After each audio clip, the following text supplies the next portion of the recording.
The wind is real right now, as opposed to when it's fake. Okay, hi friends.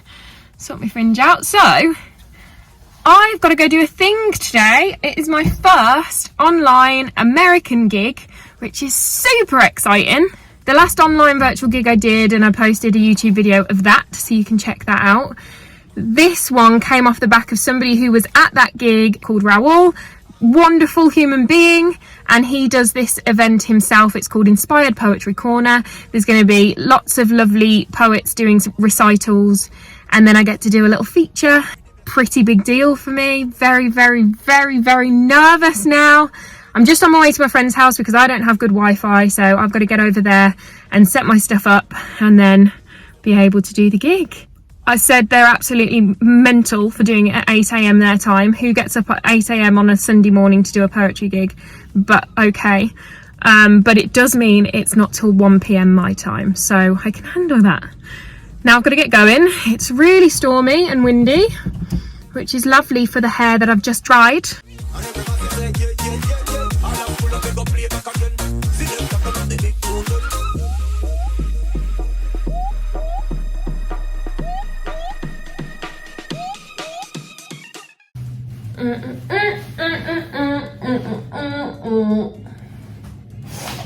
Okay.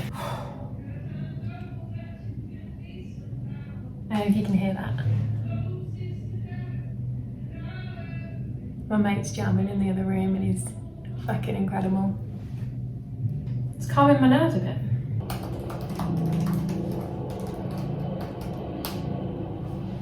The National Weather Service has issued. Ooh, there's a helicopter.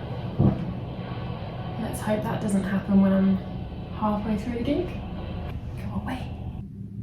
Hold my hand. Guide me with your heart.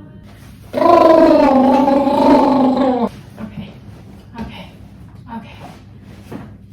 Nearly ready to go.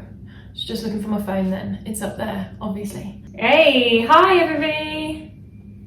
Can hear you now. Yeah. Loud and clear.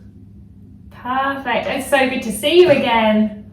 Yeah, you as well. It's been a while. I know, it has been a little while. Thank you for having me. Oh, thank you for being here. Am I right in thinking you're Toronto? Yes, ma'am. Nice. My full name is Rawle Ian James. I am in my 61st rotation around the sun, and I am in an amazing city called Toronto. It is Sunday morning for me, just at 8:22. I'm in the Eastern time zone, so good morning, good afternoon, good evening, good night, wherever you are. Unmute yourself and introduce yourself. Hello, everyone. Introduce yourself. Okay. Well, my name is ENCORE. I'm originally from New York. My family's from Trinidad, and and I relocated here in 2019. Thank you for sharing that. Yeah, Anika and I have something in common because we're both from Trinidad. I was born in Trinidad and Tobago. Can't forget the Tobago part. My name's Daniel. I'm from Australia. Hi, I'm Coach O'Neill McCullough, and I live on the north shore of the Cromarty Firth in the Highlands of Scotland. I'm south of Clyde. I'm on the southern west coast of Scotland. Like, well, I gotta get up at 6 a.m. in Colorado. Poetry saves lives. Hi, good morning. Okay, so I'm Angie from Trinidad. Okay, I'm Valerie Thibodeau. I'm from New Orleans, and I'm living here now again. Okay. And I love poetry. Yes, hello. Good morning, and it's evening here. I'm Yani. I'm from Indonesia. Hi, I'm Mariana also from Trinidad and Tobago. This is awesome to have people in so many different places. I am 29, I'm Birmingham based, always have been, and I grew up very shy. I hated being on stage, the shyest kid you could imagine. I thought things like rape and stuff like that happened in movies and on telly and in the news. I didn't realise that it happened to people and that I wasn't people. Okay, thank you. Ladies and gentlemen, I thank you for being here and welcome to the Inspired Poetry Corner recital. I was at an open mic, I believe. I saw this young woman do her feature and I'm just sitting there blown away. So sit back, but don't relax. She's a multi-slam winner. She is a runner-up for the 2020 UK Slam, which I think is a pretty big deal. She's a performance poet who will drag you through the minefield of the unorthodox. She's not for the faint of heart, but then again, poets are not for the faint of heart. I'd like to share some of my story with you guys today, seeing as you guys have been so open and honest and shared yours already with me. To start with, I'm gonna give you the weather forecast. The National Weather Service has issued a severe weather warning. Storm Jemima has hit the south. A tornado, intensity warning F3, is set to tear through your life. Turn everything on its head. Emotions will be rife. This weather warning is most certainly a code red. We cannot yet say whether the damage will be widespread, but there is sure to be a blustery path ahead. Her sudden appearance may cause confusion. No need to adjust. She won't be a long-lasting intrusion. However, after the initial luminosity, you may become disillusioned.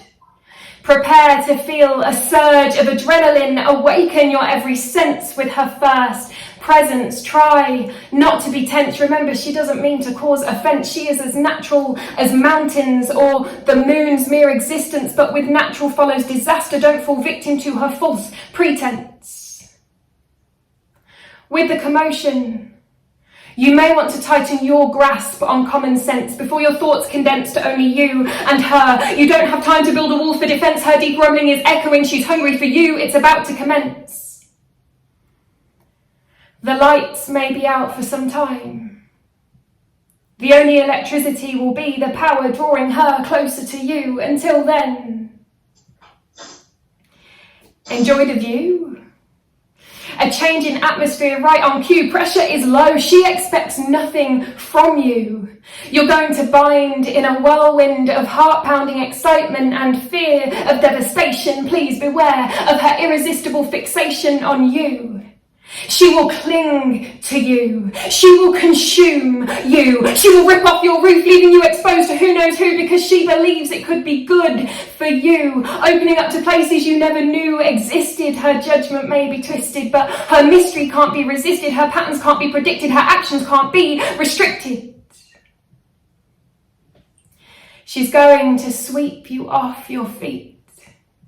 Let you swirl amongst her cloud of frozen memories. You being at the centre of her should not be confused with you having a life of your own to which you should retreat. She will drop you back down to the ground alongside your hail-stricken heartbeat. How is it you feel complete when your heart is debris, drowning on concrete? Leaves fly from branches of trees like birds. If she teaches you one thing, let it be to be free, to have no restrictions on the speed at which you chase your needs, that even after lightning strikes, you can still succeed, that caught up in the strongest gusts, you can still breathe. Her aggression was not meant for you. No one wants to be a disaster, no matter how natural. It accumulated inside of her and she blew spine-chilling surface winds into your eyes, blindingly beautiful skies disturbed by cries to go back in time. Power flashes from lines light the way for broken futures to collide. She invites you along for the ride to make this more complex. What nonsense! A multiple vortex is more destructive than a single cyclone. Don't let her drag you too far into the unknown or rotate your thoughts until dust becomes your home. If you're brave enough to cut off the air supply, the vortex will weaken. Roping out tornado choked with doubt of her existence, becoming a thing cut out of her former self. Trees creak as they straighten their backs to watch her dissipate. You won't see the same her again. Don't forget, after the storm will come a rainbow to frame the lasting impression that became all that remains from the life-threatening game she played. How colourful it is up to you. That first poem was called Tornado, if that wasn't obvious.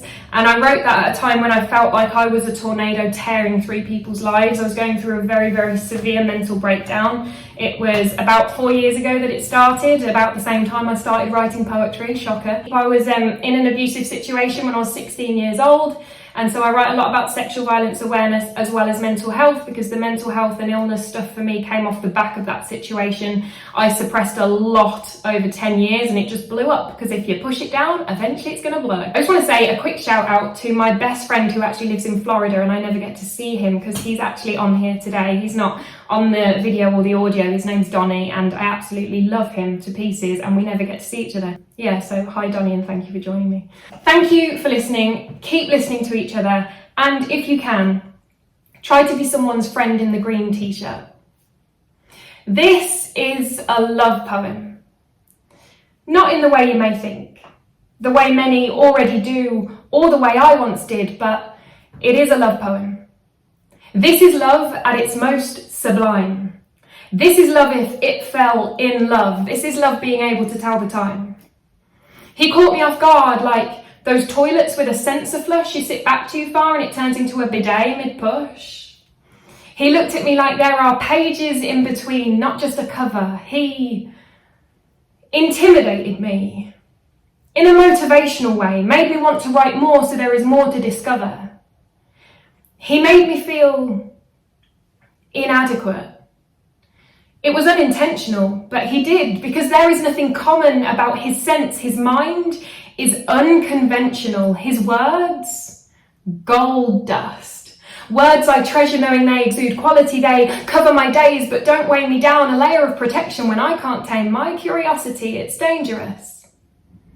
Being close to someone when you are prone to obsessive behaviours, when you meet someone and immediately believe that they are your saviour, and I know at a time my passion outweighed his, which hurt, but the reality is, it's done me countless favours. He looked at me like an abstract painting, reading into me, not troubled that figuring me out involved watching and waiting. He fitted a window and a door in the wall I'd made, handed me the key without expectation. This was no trade. Light seeped through the window where we spoke of personal crusades until I was ready to concede and remove the barricade. When others stepped back, as though they could catch my condition, he stepped up, looking at me as though catching me had been his lifelong ambition, and he did. He caught me with strength that far outweighed his stature. He taught me, we ride waves on surfboards, not rubber dinghies. That is much harder to master. You create unnecessary work if you don't equip yourself with the tools to make sure you're looked after. And when our friendship narrowed to a one-way street, he didn't break. He travelled down it faster. He said, I look at your life as a piece of work in progress origami. It looks like shit right now, but one day, beautiful is what it's going to be. A joke. But I agreed. He tells me to lean on him, asks me what I need after speaking, thanks me for sharing as though what I've said is an out of self-indulgent greed, and when I speak to him, my words project back at me in his eyes. He's trying to see what I see, so that he can empathise.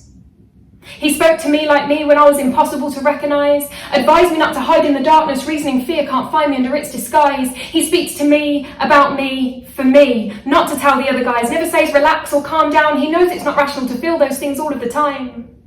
And when it first happened with him, and my emotion shifted into overdrive, he held me while I cried and said, I wore a green t-shirt so you can snot on it all you like. Anytime since when an episode does arise, he takes a moment to change his shirt so any brain matter doesn't have to be compromised. And when I panic, he asks, shall we do some breathing? Because it's not as simple as something I've been doing my whole life. He gives me butterflies, not ones that are about to take flight, ones that aren't afraid to fight to survive. You owe me one, he'll jest when he lends me art supplies, but don't mention it. In return for a night of restraining me from knives, you go, I go. Should never be a settlement to keep someone alive, but the thought of him going is not one I can bear in mind. The way he spoke of his friends when we first met was like each put a star in the night sky or were the reason for every sunset.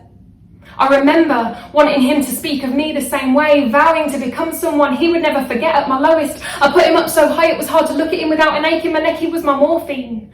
I was mindful not to overprescribe to avoid an addiction that would only add to the battle to survive. At his weakest, he said, I'm all in. He was bluffing. This was not a hand he had strength in, but I couldn't tell he had nothing, so he won the hand. Then took mine, held it next to his, and proved they are stronger together. Assuring me a tear will never fall alone again because his and mine are tethered. He slept with lights on for me, sacrificed his sleep so I could. And when I looked at him in horror because my mind told me he was a monster, he didn't flinch. He pretended he understood. Despite the tension, sleep deprivation and nocturnal activity, he maintained that I must be a genius with a sleep pattern to mirror the likes of Emily Bronte or Da Vinci. And when I lose who I am with silence, he soothes me, then plays the songs in my heart to recall my identity. He confirmed I can survive on my own, although blissfully unaware, because just when I thought his presence was set in stone, he had to go. And I surfed a wave bigger than in the past I would have dared. It was then I knew my life wouldn't be the same without me. The others are an honour, but I am the one I need. He taught me these lessons without ever having to preach. There must be something more is the general consensus, but I fall for a human, not someone's gender. If that's the rules, my love life with friends would rival something from EastEnders. You can feel this way without concealing a hidden agenda, and I am in love with him. In this unconditional friendship and acceptance of growth. Lack of bitterness amid success, lack of judgment throughout woe. I like honesty. And attention, but mainly honesty. I can do it without him, but with him, to a whole new degree. For the foreseeable future, I'll line my wardrobe with t-shirts that are green. If anyone needs a friend like him, I'll try to be their true sense of security. And finally, he said to me, you should hear what I say about you. And I knew I'd become that friend he talks about like they are the most breathtaking view. He is the last time I'll introduce myself with, hi, I'm Jemima. I was abused. He's not my knight in shining armour, rather my antidepressant in liquid form so it's easier to consume. One day, he's going to meet someone who no stars or sunsets can outdo, and when he does, I'm going to fall in love with them too. For showing him he is his everything, and that his flaws are the piece of his art which hold the most value. These days, we hold each other's hearts in our hands when they are heavy, then we hold each other's hands for support. He's been my composure during my storm, and if my storm doesn't cease, I hope to be flashes of light on his days where the clouds show no remorse. When my roots were digging down, finding their way, he was the whisper through the neighbouring trees, reassuring me I would be my own source of energy one day. Now I take a gold-dusted leaf out of his book and keep it on display, a reminder. Words have the power to give a cliffhanger. Less falling space. If a trick of the mind can aid navigation rather than cause delay, I want to be a magician. And if you are someone's friend in the green t-shirt, wow, you are giving unconditional its definition. Thank you so much for having me, guys. That was very good. Very good. Thank you so much. What a Amazing. Thank you. clouds show no remorse. I mean, you've got so many lines. If it's okay with the gathering, could we ask for an encore? Wow. I didn't expect that. I know you didn't, but some of the gorgeous Titan shivers. Like, I don't know where you go with this. Oh, wow. Except I would like an encore. Wow, thank you so much. If they don't, I want one. I want one. Can I make a request? Yeah, please do. What's that one that you did? If I say his name or His name is. Yeah, do you want me to do that one? Yeah, I love his name is, yes. Okay, we can do that. I was watching everyone's reaction and you just had like I said, you had everyone just you grab them by the shoulder and you don't let them go. And now we don't want to let go. So Well, I appreciate that so much. Thank you. Right, I think I'm pretty much ready. If you tell me his name, I have to report him. His name is imagined scenarios. It's planning her escape route. It's staying light on her feet. His name is walking fast. It's blocking a path, it's lingering in back streets. His name is hair tucked in. It's crossing the road, it's taking a fake call. His name is pulling over, asking her for directions instead of the man ahead who's built and 6'2" tall. His name is following her around the store. It's brushing past, it's touching the small of her back. His name is staring at her. It's waiting for her, it's look at the rack on that. His name is 999, already dialed.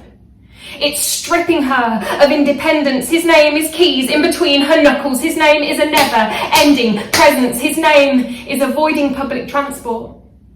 It's leaving a night out before it's done. His name is dictating her skirt is too short. It's a change of shoes that make it easier to run. His name is hiding in the crowd, behind buildings, bins and cars. His name is pressed up against her. It's using code words at the bar. His name is continuing to ask questions even though he hears no answer. His name is turning innocent sentences provocative and labelling it as banter. His name is texting when she gets home. It's walking clear of alleyways and ditches. His name is catcalling and dog whistles, but we're not pussies and we're not bitches. His name is pepper spray. It's a rape alarm. It's impacting her mental health. His name is triple checking a taxi number plate. His name is her not leaving her house. If you tell me his name, I have to report him. His name is 10 years on. His name is suffocating me. His name is for the rest of my life. His name is therapy.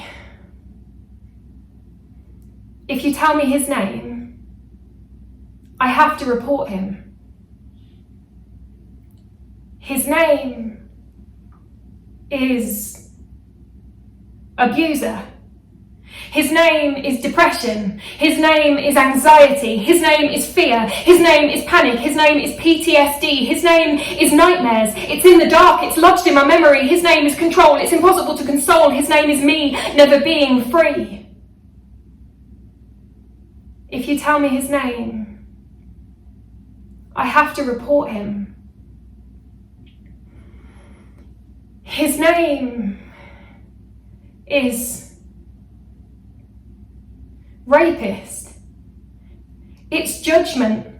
It's a man phoning from victim support. His name is men have torn me down and I'm supposed to let them build me back up. His name is taking me to court. His name is behind closed doors. It's loud noise. It's sudden movements. His name is driving too fast. It's never in the past. His name is yes, but can you prove it? If you tell me his name, I have to report him. His name is in safe hands. Her name is never going to feel safe again. Her name is affected, disconnected, neglected, and disrespected. His name is going to haunt her. His name is going to take her life. His name is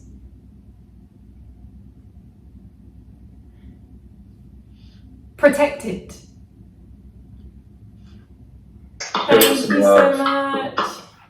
Clap it up, snap it up. Ladies and gentlemen, that was the incomparable Jemima Hughes. Oh, Brilliant. bless you. Thank you. Brilliant. Wouldn't change the poetry for the world. I absolutely love that I have this outlet, that I know these people, that I get to hear. I would never have joined a poetry event if it wasn't for the fact I'd started doing my own. And the privilege of listening to all you guys and all the events that I've been able to go through to over the last few years. I wouldn't change that for the world. So regardless of what that means for my past and whether that's me accepting my past, I don't know.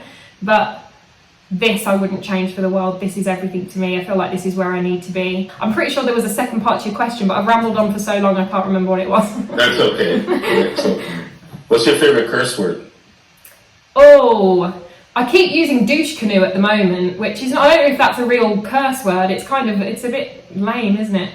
But I do use that a lot. Okay. I'll probably say fuck the most though. Fuck the most, Yeah, okay. probably use that in poems. I like bastard, I don't know why. Yeah, no, I use that occasionally, rarely, but occasionally, but I feel like I use fucking poems, just like for exclamation. I think sometimes a well-placed F-bomb is Oh, yeah. quite important and quite useful. Oh, 100%. What's your favorite sound? Saxophone. Yeah, I love jazz. What's yours? My favorite sound is listening to kids laugh. Ah, that's lovely. If heaven does exist, what would you like God to say to you? Probably something to do with using what I was supposed to use in the way that I used it, with regards to kind of speaking about the stuff that I speak about and trying to, because if I reach one person with what I'm saying and make their journey a little bit easier and less traumatic, great. Thank you so much. Thank you for indulging the questions. Thank you for the gift of you. Thank you for holding and sharing space with us. Ladies and gentlemen, Jemima Hughes. Thank you Give it so up for much. her. Thank you for having me. This has been awesome. Thank you so much. You have surpassed whatever. I don't have expectations, but if I did, you surpassed it. Oh, So, thank you. all I know is, here I am, Sunday morning, still morning for me, in Toronto, and I'm looking at a screen of fellow human beings who happen to be white and black and brown, mocha. So I thank you all for your love, holding space, your vulnerability, your courage to share your truth. We'll do this again next month. So I thank you all. Thank you. Thanks, Rawle. Thank you so much, everybody. Thank you, Rawle. Coming to church. Snap it up for nature. Thank you. It's Peters from London. Thank you, Jamie. Maybe this year you'll change the runner-up UK Slam to the UK Slam winner. Who knows? Who knows? I appreciate your support. Thank you. Thank you, Rawle. Bye, everybody. I'm going to sleep. Thank you, everybody. Bye. Spending time with you.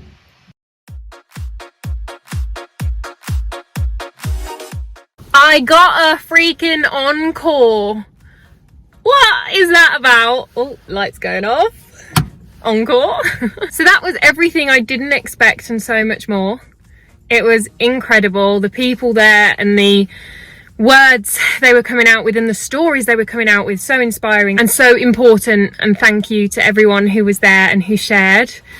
Make sure you go and check out Inspired Poetry Corner events on Facebook and get yourself to one of those events, because it is so worth going and listening and seeing and hearing everything that's going on. Listening and hearing are the same thing. I'm just very excited about how today went. We actually are listening and hearing the same thing. I would usually argue not, so maybe that's the wind. Did you hear that? My car rocked. That was amazing. Make sure you go and check out their event. Thank you, Inspired Poetry Corner and Rawle, for having me today. It's been so special, and I will definitely see you guys soon. Make sure you like, make sure you comment, make sure you subscribe, and I'll see you in my next video.